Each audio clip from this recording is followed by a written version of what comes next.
Abattre un homme en plein jour, en pleine ville, à visage découvert, à bout portant, c'est une image qu'on ne peut pas effacer. Et il faut vraiment que vous soyez décidés à changer les choses de ce monde en disant « ça n'existera plus jamais ». Mais tout ça n'a de sens que si on a un projet politique. C'est-à-dire que faire de la résistance, ça nécessite de penser politiquement la situation.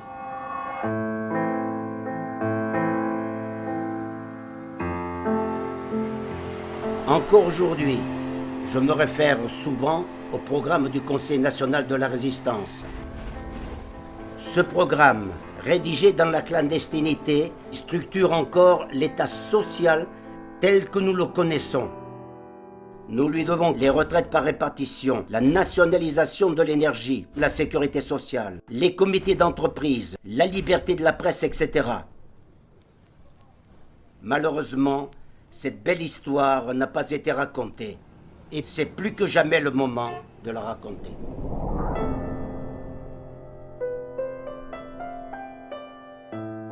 Les réformes qui ont été faites pendant ces 2 années-là, c'est des réformes qui ont conditionné la vie de la France pour longtemps. Ils étaient persuadés tous que ça servirait à quelque chose. Oui, il fallait être idéaliste.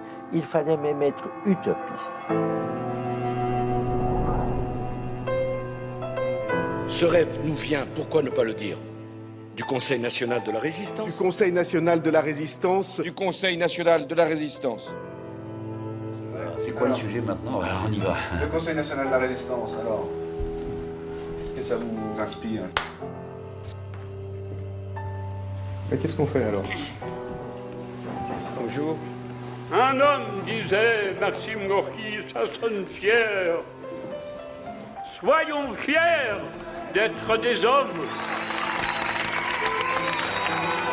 Et pour nous, la résistance passée et la résistance future, il y a une logique de continuité.